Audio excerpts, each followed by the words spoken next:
Hi guys, it's Linda. It's my favorite day. It's Tuesday. In fact, I've been so social, this isolation has to stop. It's been all morning with my wonderful Mindfulness Intelligence Mastermind program group. I have also delivered the mastermind, the MQ mastermind, to a big company here in the US, and we're doing it, instead of doing it, which I usually do, which is online, we are doing it in 4 live sessions, but online. So it was very exciting for me to just be in this new format, and yeah, it's a different world and we have to be prepared for it, right?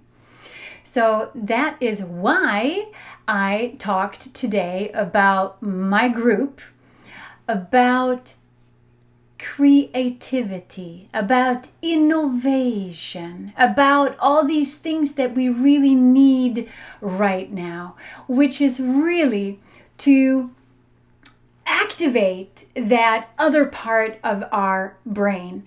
We've been so inundated now with all the fear responses that we have, and we need to control things and sort of plan things and structure things and make it work. And we get into what we're so programmed to do, especially when we're afraid, which is that we go into the what and the how.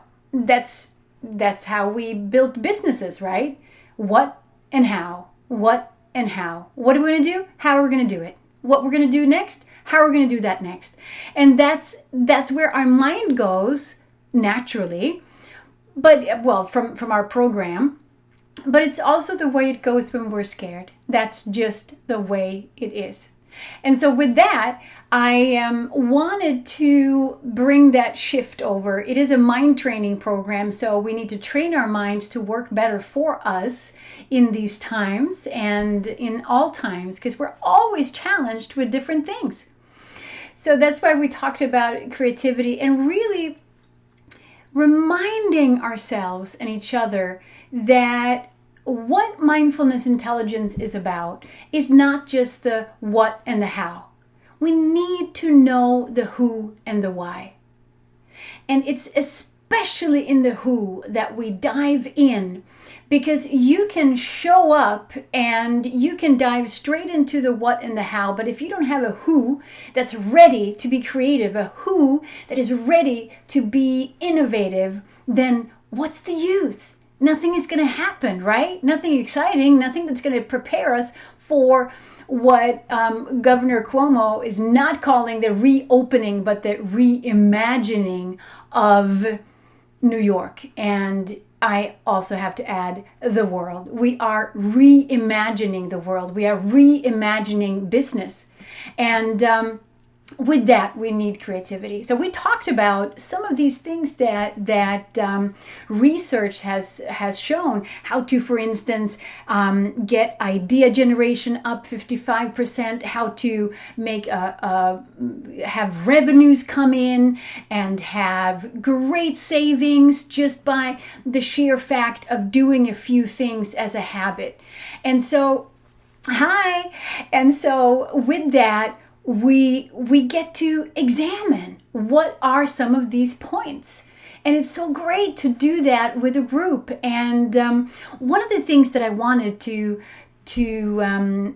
share with you guys and hear what you have to say about is that one of the things we were talking about, not necessarily for the research, because we of course go further, being that we know that everything is energy and we create that kind of energy reality for ourselves.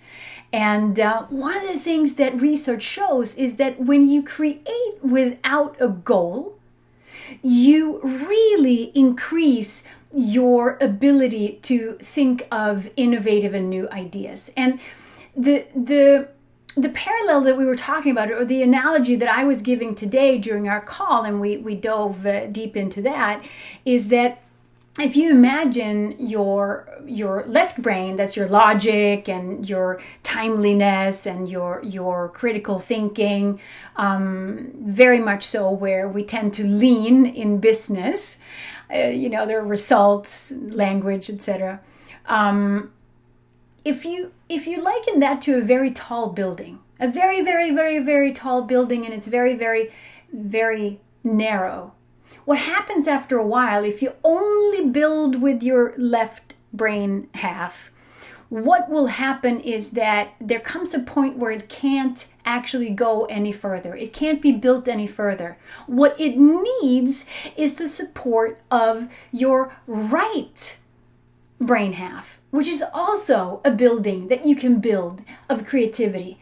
And that starts to support the other taller building so that it can even get taller. And so you actually, in this analogy, you build your logical house and building much taller by being more creative. And, some analytical people don't like to hear that. But what we did, talking about this in a deep way and all the different research that we have found, one way that we can be totally creative without having a goal in mind is to dance and sing.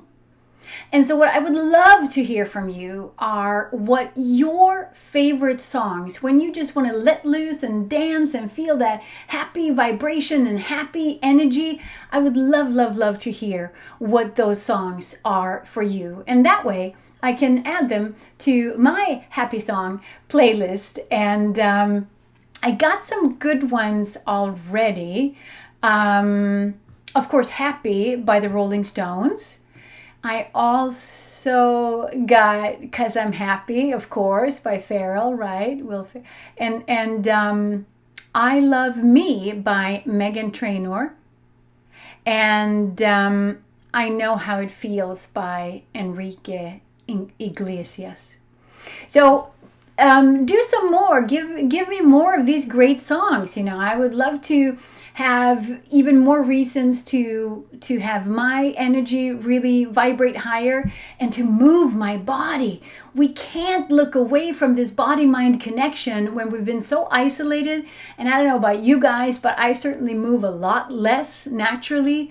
And to take part, to really take responsibility for having that be a new part of life. And if we do it with some crazy dance without any goals, or if we do it with painting that we're not planning on, when can I be at Whitney Museum with it, but really just exercise that birthright that you have of feeling joy.